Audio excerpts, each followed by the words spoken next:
há coisas que a gente não divide com ninguém, que a gente guarda no coração, mas que Deus está vendo. E essas coisas que estão guardadas no coração e que Deus está vendo, às vezes se tornam conflitos na nossa alma, batalhas intensas dentro do nosso coração. E algumas vezes a gente adoece por essas coisas. Já ficou doente por causa de conflitos que você está carregando dentro do seu coração, de medos? Tem um nome, né, uma palavra difícil aí chamada depressão, não é?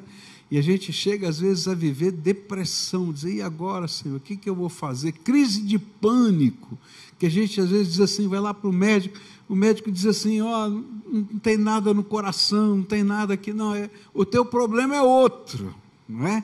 E esses são os conflitos da alma. E hoje eu queria falar sobre algumas coisas que Deus faz para ajudar-nos a enfrentar os conflitos da nossa alma. E eu queria dizer para você, olha, ninguém está isento. Por mais espiritual que você seja, você não está isento de viver conflitos dentro da sua alma.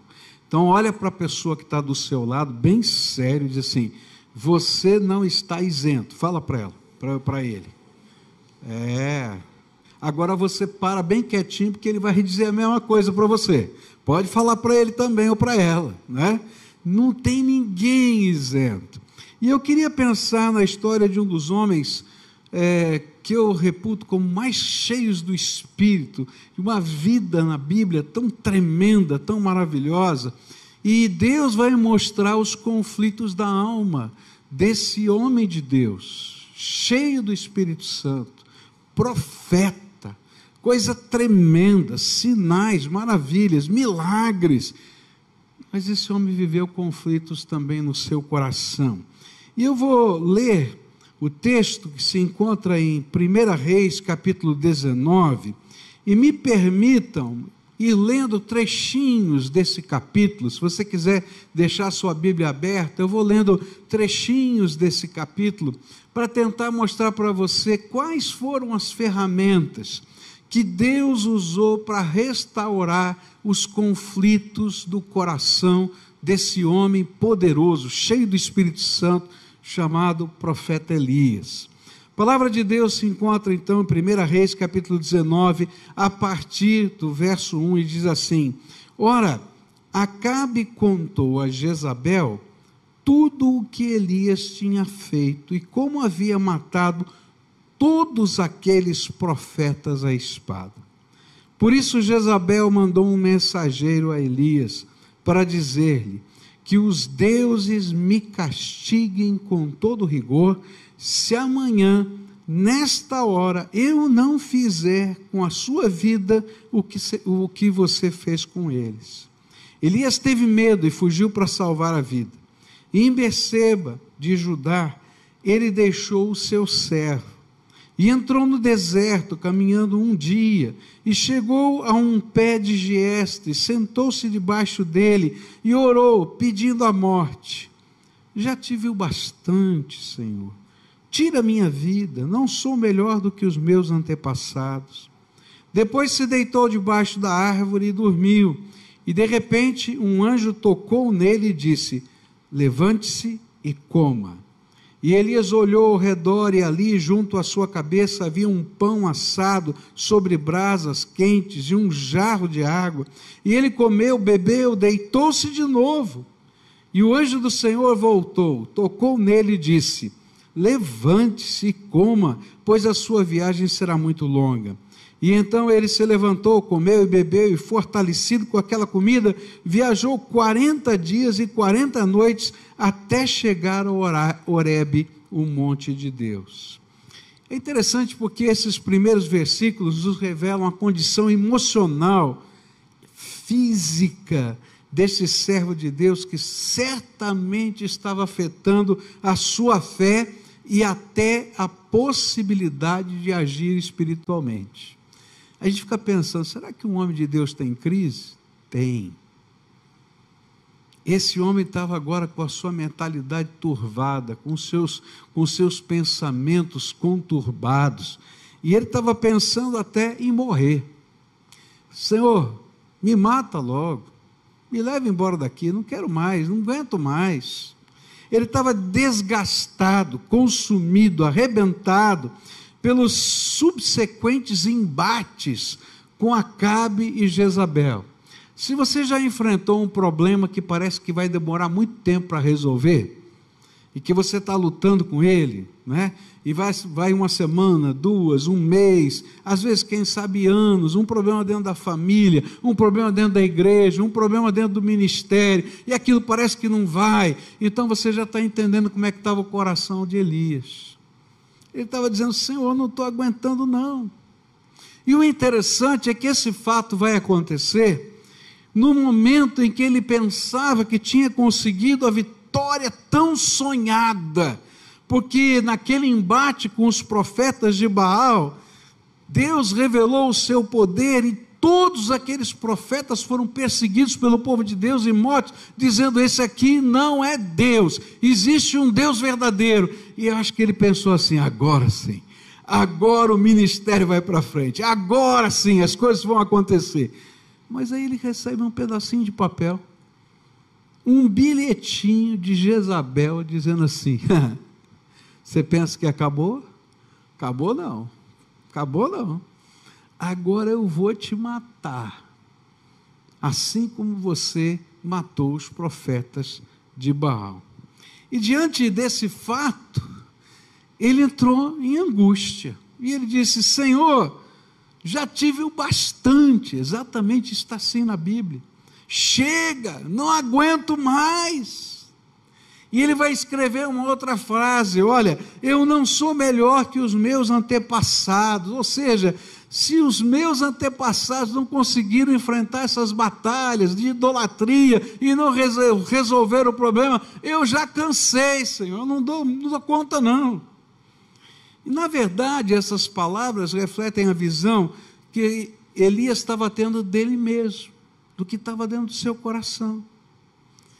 Talvez ele pensasse assim, eu fui chamado, ungido, revestido de poder, mas eu nunca vou conseguir alcançar o meu objetivo, que é transformação do meu povo. Eles continuam os mesmos. O meu trabalho, o meu sofrimento foi tudo em vão, perdi tempo. E todas as pessoas de Israel agora, na mente dele, estavam personificados em duas pessoas, Acabe e Jezabel.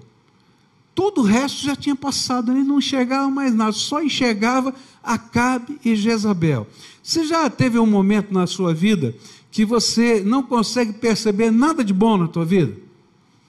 Você olha em volta e diz, olha, não dá certo não, essa vida está muito ruim, está complicada, está difícil, e você só enxerga o problema, só enxerga a dificuldade, só enxerga a coisa ruim. E se alguém diz para você, mas olha, lembra de tal coisa, assim, tá bom, não adianta nada, olha aqui, está ruim de novo. Fala a verdade, já teve, não teve? Até Elias teve. E então ele chega num ponto que ele diz assim, fracassei. Você já teve esse sentimento assim, ó? Fracassei. Eu estava conversando aqui com o pastor Jorge, aprendi uma lição de vida. Ele estava me contando a história de quando ele chegou aqui, né, para pastorear essa igreja. E ele assumiu com mais ou menos 200 membros, o senhor falou para mim, não foi isso? Depois de 10 meses, ele estava com 50. Era isso mesmo, pastor? Estou errado ou não? É. E ele falou para mim assim, olha, eu estava para entregar esse ministério. Ele que falou para mim. Eu estava aqui para entregar esse ministério. Quando um homem de Deus disse assim, olha, muda a visão. Olha para as crianças, olha para os jovens. E tudo isso que está aqui é por causa daquela visão que foi transformada no coração desse homem de Deus. Pode aplaudir, porque é glória de Deus. E está aí o testemunho, a vida desse homem. Como ele, tem eu, e tem você, e tem Elias. Há momentos na nossa vida que a gente está se sentindo assim. E a gente precisa de alguns recursos de Deus que venham sobre a nossa vida. Naquele instante, Elias tinha desistido, ele desmontou a equipe, deixou o servo dele em outro lugar, ele estava indo na direção da fronteira para fugir do país, ele abandona todos os novos convertidos, porque o povo havia se convertido uma semana antes. E aquilo que ele imagina para ele que é o melhor é ele morrer. E então, como ele não ia se matar, ele faz o que às vezes a gente quer fazer, quando está deprimido, angustiado, ele vai dormir e diz: eu não quero acordar. Posso dormir até não acordar mais? Você já teve um dia assim que você falou assim: eu quero dormir, quero cobrir a minha cabeça, sumir? Então você está bem acompanhado. Elias também teve. Sabe, eu não quero ver ninguém, eu não quero falar com ninguém, para ser sincero, eu não quero nem pensar. Eu me lembro de uma época da minha vida que eu estava tão abatido, que quando tocava o telefone, eu não queria atender, eu me arrepiava inteiro, só de tocar o telefone. Eu dizia: eu não quero pegar esse negócio, não quero falar com ninguém. Sabe, essa aqui é a fotografia de alguém que está doente na alma e que precisa de recursos de Deus, porque todas as forças se esgotaram. E o sentimento que a gente tem nessa hora é que a gente ardeu, a gente deu tudo, a gente queimou. Não sei se tem essa expressão aqui em Minas, queimar a vela dos dois lados. Tem esse negócio aqui? Não. A gente acende a vela dos dois lados, ela vai queimando assim, e aí fica só o pavio queimando assim, fica toda aquela cera cai no chão. Ele brilhou, mas não deu conta. Consumido, esgotado, físico, emocionalmente e espiritualmente. Quantos são líderes de célula, líderes de ministério, líderes de empresas, que se sentem assim? Gente bem sucedida, que você olha do lado de fora e diz assim: esse cara, ó, maravilha, mas só ele, Deus, sabe o que está no coração. Mas é tremendo saber o que Deus faz nessa hora. Eu creio num Deus que faz milagres. Você crê num Deus de milagres? Eu creio num Deus que faz milagres. Deus é capaz de mandar fogo dos céus, mas Ele também é capaz de mandar um anjo só para refrescar e alimentar o seu servo. Uma semana antes ele mandou fogo do céu para consumir o altar, mas naquele dia Elias não precisava de fogo do céu. Sabe o que ele precisava? De um anjo que lhe desse água fresca e pão. E então Deus manda os anjos do céu se movimentarem só para dar água fresca e pão. Não tem um sermão do anjo, não tem uma revelação, não tem uma delegação de missão, só cuidado. Cuidado do físico, das emoções desse obreiro, para dizer: filho, você é meu amado. Uma vez eu saí de um retiro, que eu já havia pregado bem cedo de manhã, com missionários de uma agência missionária alemã no Brasil, e eu estava vivendo uma luta, um problema muito intenso, eu estava desgastado, machucado, enfermidade em casa, tanta coisa acontecendo, e eu disse assim: eu vou parar na minha árvore. E então eu encostei o carro naquele parque debaixo daquela árvore, e comecei a chorar, eu fechei as janelas do carro e comecei a gritar, e eu gritava: Deus me ajuda, eu não aguento mais, me ajuda, eu não aguento mais, manda algum socorro. Eu estava numa profunda depressão. Quando eu estava orando assim, toco o meu telefone, no meu celular, e quando eu olho ali, aparece, né, os contatos da gente, você consegue ver, era de uma médica da igreja. E quando toca aquele telefone, eu atendo, enxugando as lágrimas, e ela diz assim: pastor, o senhor está bem?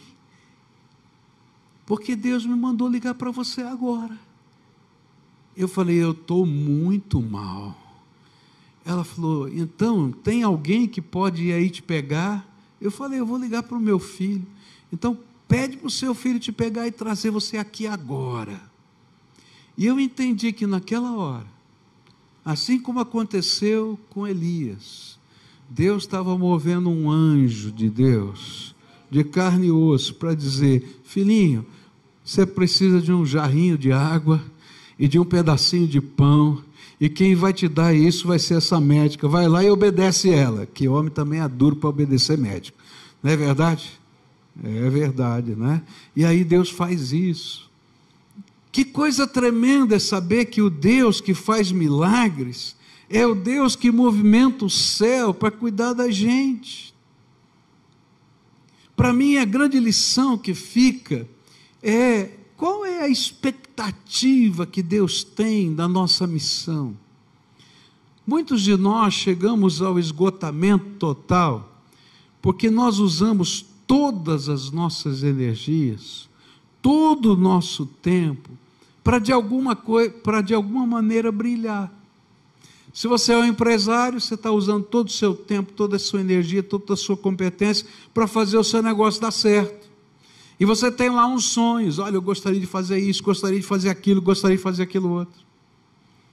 Se você está lutando pela salvação de alguém na sua casa, pela transformação espiritual, você está batalhando em oração, está buscando, eu quero ver essa mudança, eu quero ver aquilo outro, e você está fazendo de tudo, e a gente se consome, todas as nossas forças, porque nós pensamos que são estas energias e forças que nos fazem brilhar. Mas na verdade, queridos, a gente não pode brilhar se Deus não derramar graça sobre a nossa vida. Eu não tenho poder de fazer meu negócio funcionar melhor, ainda que você tenha toda a competência. Agora, quando Deus é o sócio do nosso negócio, o problema é dele. Eu não tenho poder para fazer a igreja crescer. Eu posso plantar e colher, mas quem dá o crescimento é Deus, está na Bíblia. Eu não posso mudar o coração das pessoas, mas o Espírito Santo tem poder de convencer do pecado, da justiça e do juízo. E às vezes nós entramos num buraco emocional, porque nós imaginamos que nós podemos brilhar, que nós podemos resolver, que nós podemos conseguir. E era isso que estava acontecendo com Elias. Olha, fiz tudo o meu melhor, obedeci ao Senhor, eu vi sinais de Deus, coisas tremendas aconteceram, mas não funciona. Esse povo é duro. E o Senhor é bom demais. Porque se fosse eu, o Senhor já tinha matado Acabe e Jezabel, cortava o pescoço deles logo. E lá em Romanos 11, né, a gente vai ver Paulo falando disso, que ele lutava com Deus contra essa gente em Israel. Você já teve vontade de fazer uma oração assim, Senhor, pega esse indivíduo. Eu me lembro de uma vez que eu emprestei uma grana, estava num congresso, e aí um irmãozinho da igreja chegou para mim e disse assim, olha, me roubaram, e eu não tenho dinheiro para pagar o hotel, não tenho dinheiro para pagar nada aqui, será que você não pode me emprestar esse dinheiro? Chegando lá na minha cidade, eu lhe pago. E eu olhei para aquele irmão e falei, olha, esse dinheiro todo aí eu não tenho não. Eu só tenho dinheiro que eu reservei para fazer o parto do meu filho, da minha filha que ia nascer.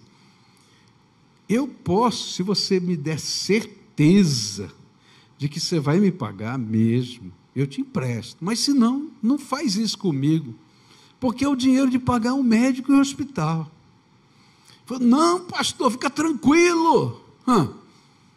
Paguei, nunca mais vi. Me dava uma raiva. Eu me lembro de uma vez que eu cheguei na porta da casa do indivíduo para cobrar, e ele tocava a campainha, ele não atendia, eu sabia que ele estava lá dentro. Falei, safado, eu vou colocar uma placa aqui fora, ladrão. Mas aí eu lembrei da Bíblia, que quando você empresta, você não pode nem cobrar, ainda mais de irmão. Ai, meu Deus do céu. E eu orava assim, Senhor, pega esse fulano, dá uma torcida nele, mas agora, Senhor. E o Senhor era bom com ele, eu não entendia isso, que vontade de matar o cara. Eu acho que ele ia sentir a mesma coisa. Pega Acabe, Jezabel, Senhor. E sabe, quando a gente não entende os processos de Deus, nem confia nos processos de Deus, a gente fica doente, deprimido, e a nossa perspectiva fica distorcida pela nossa doença interior, para aquilo que está doendo dentro da nossa alma. E aí, Deus diz assim, filho, eu preciso investir em você. E sabe o que você precisa? De pão, água e de um anjinho do teu lado te abençoando. E eu vou fazer milagres, não mais para cair fogo do céu, mas para cuidar de você. E sabe o que Deus estava falando para esse homem? Que o séquito celestial, que sempre acompanhou o homem de Deus chamado Elias, agora se tornava visível aos seus olhos. A palavra de Deus diz, não é? Que os anjos do Senhor se acampam ao redor daqueles que o temem e o quê? Os livra. E às vezes a gente não vê os anjos. E aí em dados momentos, quando a gente precisa ser tratado dentro da alma, o Senhor revela anjos. Às vezes Deus usa sombra e água fresca como ferramentas para nos restaurar emocional e espiritualmente. Às vezes Ele usa anjos que nos tocam, como aquela médica que me ajudou. Às vezes Ele usa pessoas que ouvem as nossas reclamações. Você já chegou perto de alguém nesses dias totalmente quebrado, e você fala, e não para de falar, e o outro só escuta, e depois ele dá uma ou duas palavras que vão lá direto na alma, assim, dão uma torcida na gente. A primeira deixou você jogar fora tudo que estava lá dentro da alma. Deus manda pessoas assim, e eu fico pensando nesse carinho de Deus para tratar o nosso coração, na cena da ressurreição de Jesus, que a gente está comemorando nessa semana, não é? Quando Jesus deixa todos os seus discípulos lá em Jerusalém e vai caminhar durante quase um dia inteiro com os dois que estão indo no caminho para Emaús. E quando você lê aquela história, é tremenda aquela história, sabe por quê? Porque Jesus escuta a reclamação toda. Você é o único que não sabe o que aconteceu em Israel, os nossos líderes fizeram isso, fizeram aquilo, mataram. E aí ele pega as escrituras e começa a dizer, eu quero explicar para você o que a Bíblia ensina a respeito do Messias, o que era que precisava acontecer. Mas o que é interessante nessa história é que eles conversaram com Jesus o dia inteiro, e eu acho que não tinha melhor pregador do que Jesus, melhor conselheiro do que Jesus, e eles não mudaram o coração. Sabe quando é que eles mudaram o coração? Quando Jesus parte o pão, como daqui a pouco vocês vão partir o pão na ceia do Senhor, e aí a glória dele se revela dizendo, sou eu que estou cuidando de vocês. Não tinha teologia que chegasse no coração, não tinha Bíblia que chegasse no coração, só a presença gloriosa do cuidado do nosso Senhor. Às vezes a gente está vivendo tempos difíceis, eu não sei como é que está o teu coração e a tua vida, eu não sei quanto tempo você está numa batalha. Às vezes a gente está dizendo, Deus, eu vou desistir, não aguento mais não vai funcionar. Mas aí o Senhor vai dizer assim, filhinho, você não entendeu que eu estou aqui? Que os anjos do Senhor estão acampados ao seu redor, que eu tenho um plano para a sua vida, que a história história ainda não terminou. Eu era presidente da minha convenção e Deus havia me chamado para uma missão. Eu tinha convicção, eu tinha recebido palavra de Deus, que tinha que haver uma mudança na estrutura da minha denominação. E então eu comecei a trabalhar. Trabalhei um ano inteiro por causa dessa mudança. Visitei 17 estados desse país, pregando todos os domingos da minha igreja. Eu ia na segunda-feira, voltava na sexta ou no sábado para pregar na minha igreja e continuava nessa jornada durante um ano inteiro. E quando chegou a hora da decisão, parecia que não andava.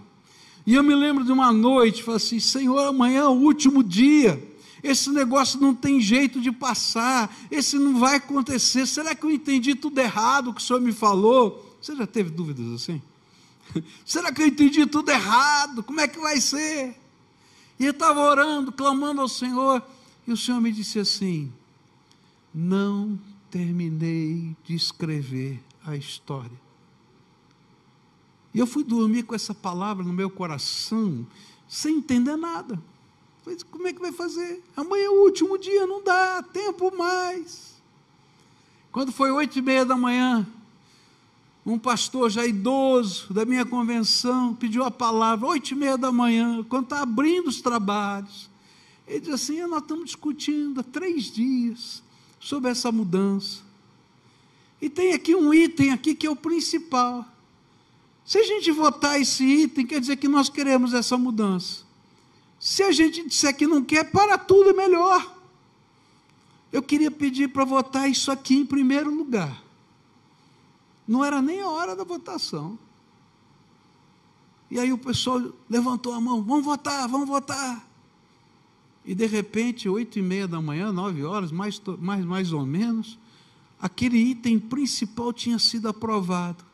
Aí o velhinho disse assim: agora vocês que estão brigando, se reúnam aí e resolvam o problema, porque agora tem que fazer, nós já decidimos. Façam um acordo aí e resolvam.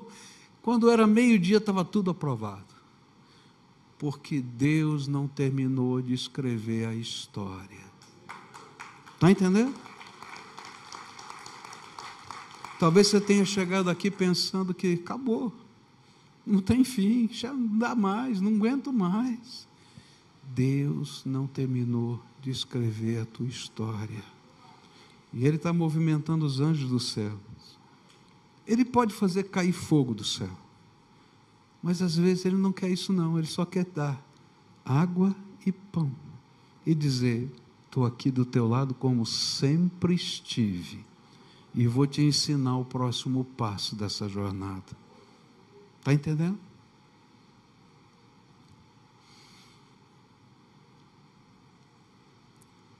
Restauração acontece quando a gente descobre o valor não do extraordinário, mas das coisas simples. Verso 8 diz assim, de capítulo 19: então ele se levantou, comeu e bebeu, fortalecido com aquela comida, viajou 40 dias e 40 noites, até chegar a Horebe, o monte de Deus. E o Senhor lhe disse: saia e fique no monte, na presença do Senhor, pois o Senhor vai passar. E ele estava dentro de uma caverna, ele disse: sai da caverna. E então veio um vento fortíssimo, que separou os montes e esmigalhou as rochas diante do Senhor, mas o Senhor não estava no vento. Depois veio do vento, houve um terremoto, mas o Senhor não estava no terremoto. E depois do terremoto houve um fogo, mas o Senhor não estava nele. E depois do fogo houve um murmúrio de uma brisa suave. E quando Elias ouviu, puxou a capa para cobrir o rosto, saiu e ficou à entrada da caverna. E uma voz lhe perguntou: o que você está fazendo aqui, Elias? É interessante que às vezes a gente que conhece o poder de Deus, a gente quer viver na dimensão do extraordinário todo o tempo. Não é isso mesmo? Sinais, maravilhas, milagres, e Deus faz. Deus faz. Mas às vezes a gente não entende que nem sempre as coisas extraordinárias são aquelas que suprem a nossa vida. Às vezes ela nos consome. Eu estava passeando aqui por essa igreja, né, e vendo o extraordinário de Deus. Fui ver as fotos da história, fui ver o centro campestre lá de vocês, fui ver os auditórios. Aqui está tendo um culto, está tendo meia dúzia de cultos em um monte de lugar, simultaneamente. O extraordinário de Deus acontece todo dia. Não é verdade o que a gente está falando? E quem olha isso aqui está dizendo, aleluia! Mas não sabe quanto do coração, do tempo, da energia dos pastores, dos líderes, o extraordinário está consumindo. Você está querendo fazer o extraordinário na tua empresa. Plano, projeto, meta, planejamento estratégico, recurso, captação, não sei o quê, papapá, produção, venda, papapá, e você está lá com ideias mirabolantes. E quem olha do lado de fora diz, aleluia, que coisa linda. Mas só você e a sua família sabe quanto você está se desgastando nessa história. Não é verdade? Deus vai fazer Elias perceber que o extraordinário às vezes nos consome. Por que Elias não saiu da caverna no fogo, no vento, no terremoto? Ficar numa caverna no terremoto não é fácil, não. Começa a cair pedra para tudo quanto é lado. Eu estava no Peru quando teve um terremoto no Peru, e eu estava dentro de um ônibus, todo mundo saiu correndo, e eu falei assim, eu não vou sair não, vou ficar aqui dentro do ônibus, porque eu estava vendo os postes balançarem, e falei, se cair um poste desse, cai no ônibus, não cai na minha cabeça, eu vou ficar aqui. É incrível. É horrível. É extraordinário. Elias vai para o Horebe, o monte de Deus, ele obedece à voz de Deus, mas ele se esconde na caverna, porque na verdade ele está revelando para a gente a caverna das suas emoções. Você já se escondeu na caverna? Já se escondeu lá nos cantinhos da tua vida, no cantinho, diz assim, ninguém vem aqui não. Travado nas suas emoções. Várias coisas extraordinárias e grandiosas estão acontecendo, mas a sensação de Elias é que Deus não estava nestas coisas, porque ele não queria ver outra vez o extraordinário, ele estava se sentindo consumido. Eu amo desafios de Deus. Sou apaixonado pelas coisas novas, mas alguns anos atrás, chegou meu filho e disse assim, papai, nós temos que abrir uma Cristolândia, um trabalho com viciados de rua, desses que estão abandonados na rua. Nós já tínhamos uma casa de recuperação, mas ele falou, não, temos que abrir para esse povo agora, de graça e tal, não sei o quê.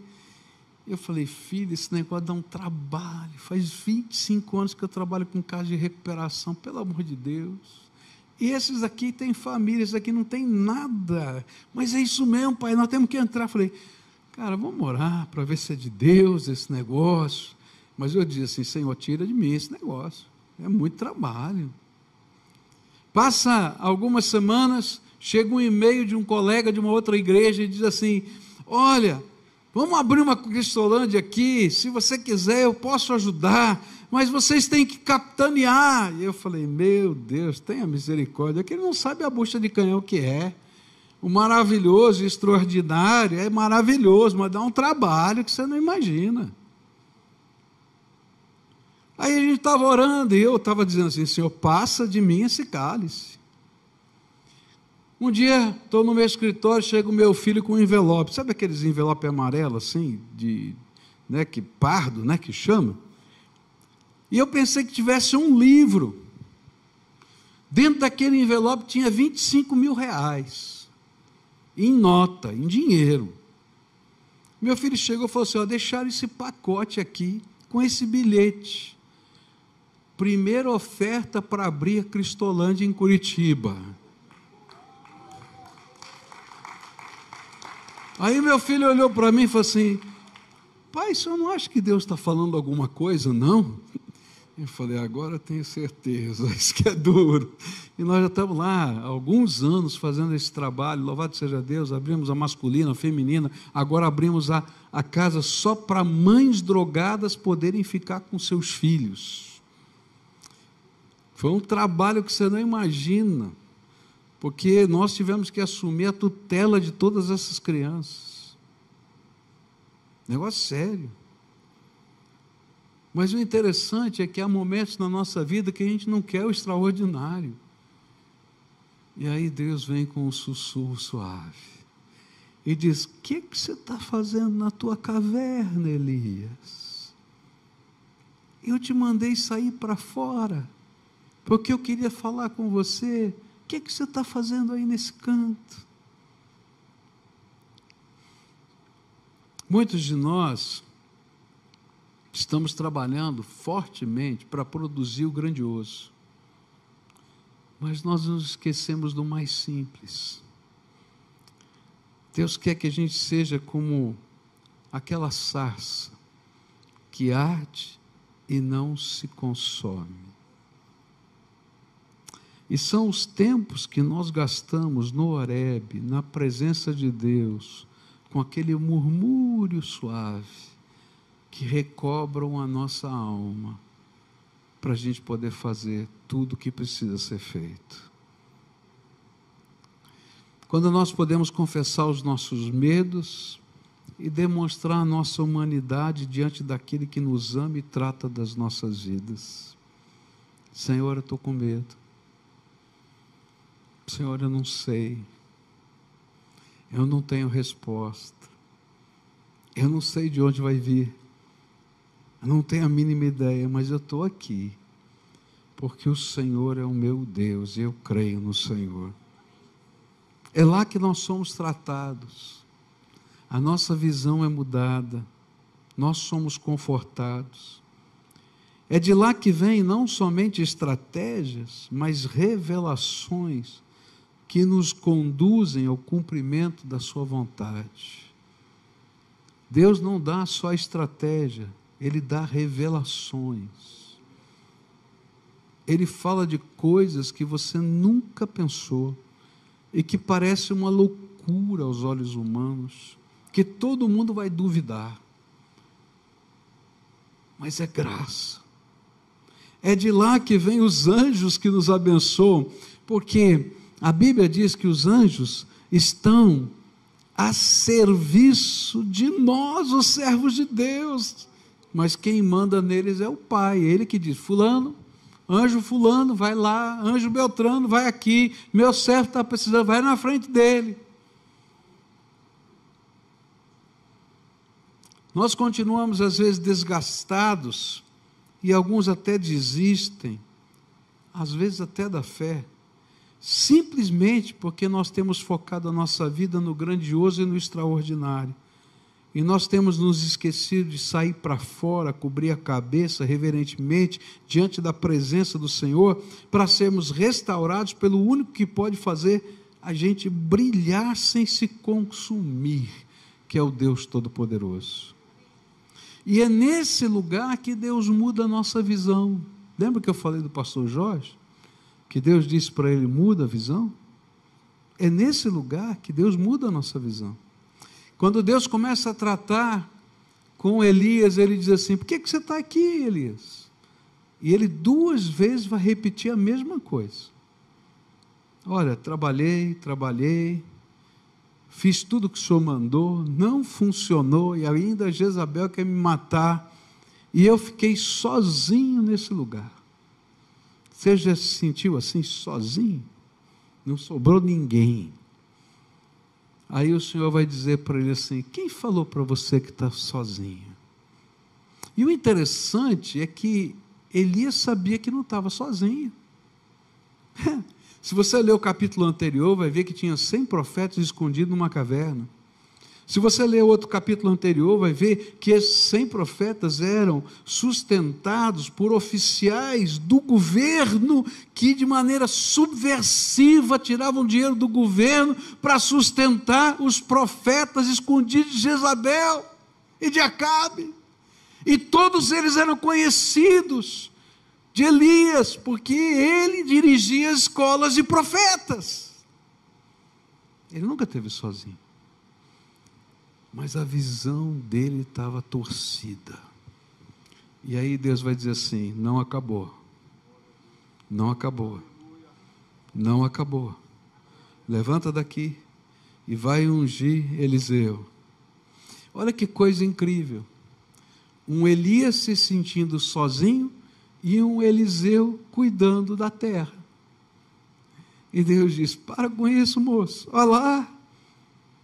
Teu companheiro está aí, vai lá e joga a capa sobre ele, vai lá ungir Azael, vai fazer esse trabalho com Jeú. A obra não terminou, o que está ruim é a tua visão. E eu termino com essa palavra para você aqui hoje. O que é que você está fazendo aqui?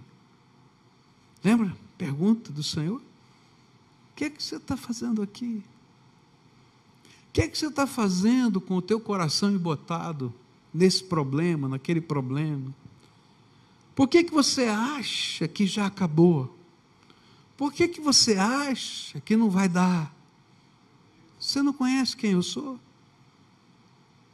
Eu hoje estou te dando pão e água por um anjo, mas você vai levantar, porque eu vou te abençoar e vou te ungir para completar toda a obra que eu preparei para você. E nessa noite, se você me permitir, eu queria orar com você. Eu sei que daqui a pouquinho vocês vão celebrar a ceia do Senhor, tempo tão precioso, numa semana tão preciosa, que a gente lembra da morte e a ressurreição de Jesus. Mas talvez Jesus te trouxe aqui hoje, porque essa mensagem era só para você. Você está entendendo? Você veio pensando um monte de coisa, talvez você veio dirigindo o carro, dizendo assim: Senhor, será que o Senhor está ouvindo a minha oração? Senhor, até quando? Até quando vai ser? De que jeito vai ser? Quem sabe você chegou aqui dizendo: Senhor, eu não sei se eu consigo crer que vou aguentar mais uma semana. Ou quem sabe com uma dor profunda na alma, aquela dor profunda, ou quem sabe doente, se sentindo mal. Hoje Deus te trouxe aqui, porque aquele Senhor que faz o extraordinário, é aquele que se importa com uma pessoa. Aquele Deus que olha para as multidões como o povo de Israel, é aquele que ama um único servo dele. E que veio dizer para você: você é bendito, você é abençoado, você é meu filho amado, eu tenho coisas para derramar sobre a tua vida. Não terminou, tem coisa boa para acontecer. Você não viu porque eu não terminei de escrever a história, porque o livro da história está na minha mão, e só eu aqui escrevo. Então nessa hora, eu queria orar por você. Se você é aquela pessoa a quem o Espírito Santo hoje está falando, e que precisa ser tratado aqui hoje, tocado, curado, transformado, a visão está tudo misturada. Eu estou sozinho, Senhor. Ixi, você não entendeu ainda que pelo menos tem um séquito de anjos ao teu redor, fora todos aqueles que eu já levantei, e que você não sabe, não viu, mas estão aí. Então, se você é essa pessoa, me permita orar por você. Saia do seu lugar, vem aqui para frente, a gente vai levantar um clamor pela sua vida, pedir a intervenção do Senhor sobre a sua vida, pedir que a mão do Deus Todo-Poderoso te toque, que os anjos do Senhor se acampem ao teu redor, pedir para Ele entrar na tua casa, pedir para Ele entrar na tua empresa, pedir para Ele entrar no teu ministério, porque Ele tem algo bom para fazer, porque Ele nos ama, só por isso. Não é porque a gente é bom, não. Eu sei que aqui em Minas, no interior de Minas, tem muita lamparina, não tem não? Lamparina tem aí no interiorzão aí, né? Quem já viu uma lamparina aqui? Já viu? Aquelas que a gente põe querosene ou óleo de cozinha mesmo. Se a gente entender o que nós somos só o pavio da lamparina. E quando a gente está se sentindo consumido, é porque acabou o óleo. Acabou o óleo. Se você pegar uma lamparina e botar fogo no pavio sem óleo, sabe o que fica? Não pega fogo e só fica mau cheiro na casa. Quem já lidou com lamparina sabe que é verdade o que eu estou falando. Agora mergulha esse pavio no óleo. Enquanto tiver óleo ali, não vai ter mau cheiro. O pavio não vai se consumir. O máximo que tem que fazer é parar uma pontinha dele. E vai dar luz. E é isso que Deus faz na minha vida e na tua vida. Como o pastor falou agora há pouco, nós somos só o canal. Quem faz a obra é Deus. Quem faz a obra é Deus. Essa obra que você está buscando, quem vai fazer é o Senhor.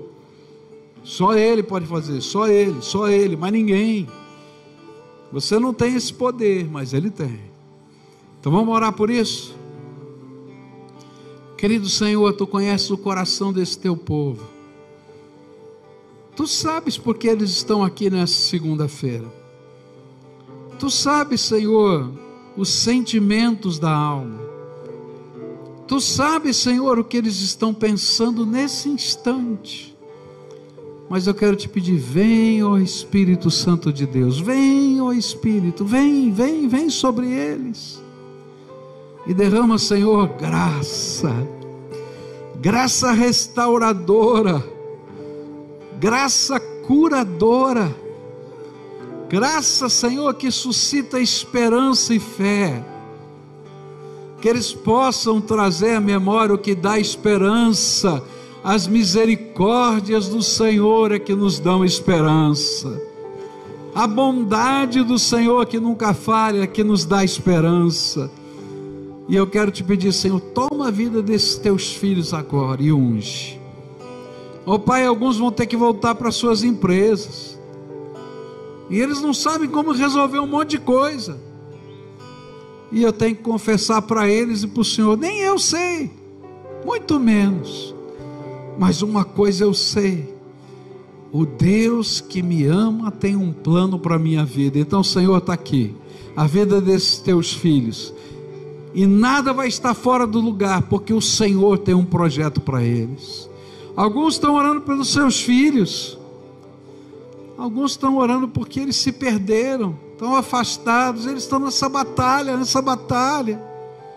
Ah, Jesus, onde quer que esteja esse menino, essa menina, esse homem, essa mulher, eu não sei, que nessa hora a visitação do Senhor aconteça sobre eles, que haja graça, misericórdia, amor, favor, e aquilo que eles não podem fazer, Senhor, porque só o Espírito Santo convence do pecado, da justiça e do juízo. Então convence, ó Espírito, torna-te irresistível. Ó Senhor, alguns estão trabalhando pelo extraordinário, ajuda-nos a enxergar que Tu és o extraordinário, e se o Senhor derrama a Tua graça sobre nós, então essa graça nos basta. Muito obrigado, Senhor, porque o Senhor está aqui conosco. É aquilo que eu oro em nome de Jesus, amém, amém. Agora, toma posse disso. Eu vou confiar na graça de Deus. Hoje Ele me mandou água e pão e uma sombra, mas Ele continua nessa história. Que Deus te abençoe, querido.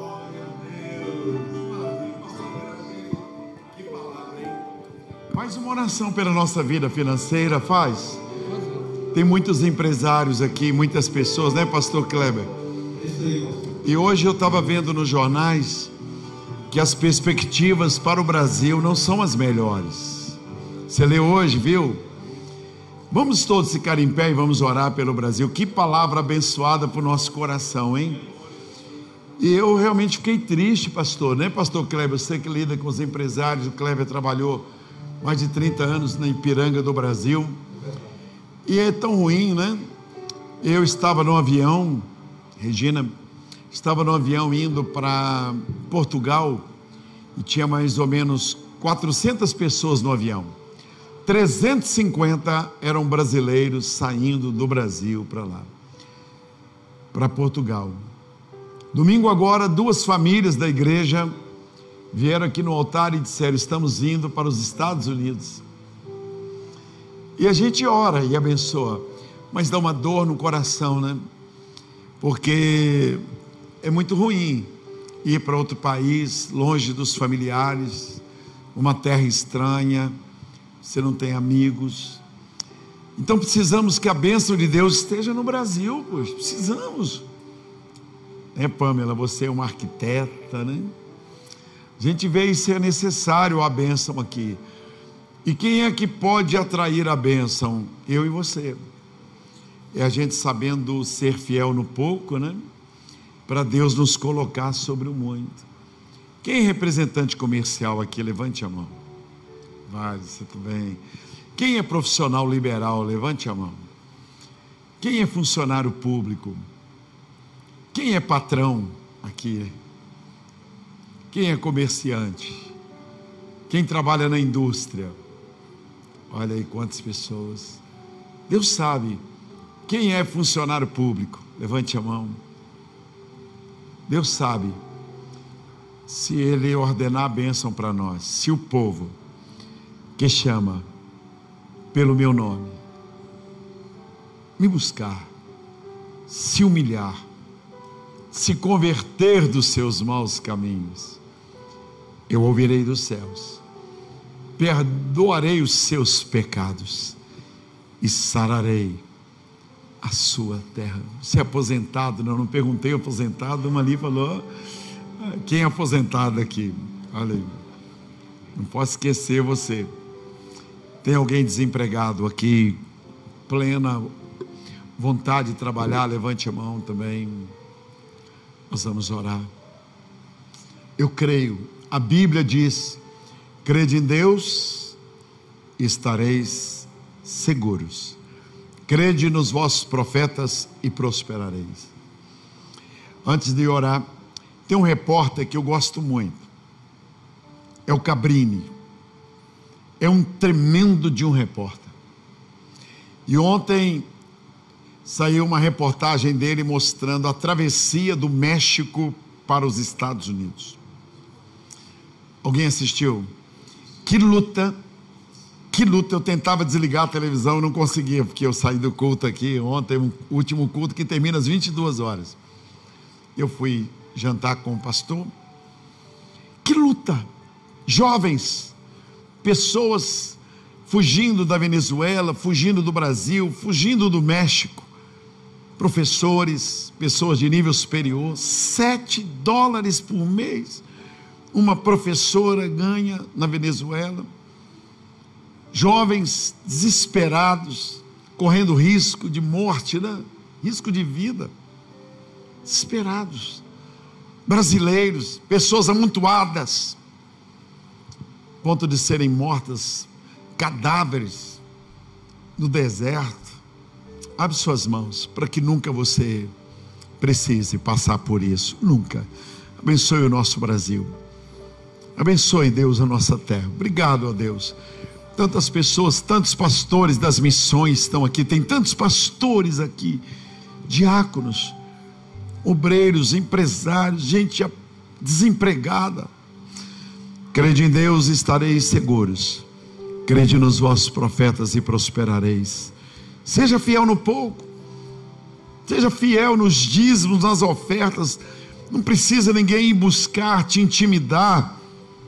Você dê com alegria, com prazer, depois da oração. Você que está na Europa, nós temos membros da igreja no Japão, na Europa, na América do Sul, Temos membros da igreja em tantas partes do mundo. E o profeta desta noite, que é o pastor Pascoal Peragini, vai orar por nós. E Deus vai mover os corvos.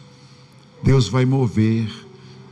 E as Jezabéis ficarão sem voz contra nós. Aleluia. Pode orar, pastor. Senhor Jesus, Tu conheces o coração desse Teu povo. Que coisa boa. As dúvidas, as necessidades, os medos. Mas Tu és o nosso Deus, Deus tremendo. No meio de uma crise lá no Egito, o Senhor mandou pintar os umbrais da porta com o sangue do Cordeiro. Aleluia, aleluia. E o anjo da morte saltava aquelas casas. Tu és o Deus que pode fazer saltar desgraça por cima da nossa casa. Nossos filhos, ó Deus. Dos nossos filhos, dos nossos queridos. Então, Senhor, abençoa. Que nesse tempo que parece ser de maior crise, ou de uma crise que vem, que seja de maior oportunidade e bênção. Que coisas extraordinárias do Senhor aconteçam. Mas lá no íntimo do coração sejamos alimentados pela Tua graça, pela Tua presença. Que coisa linda, Senhor. Revela-te, Senhor, com a Tua bênção.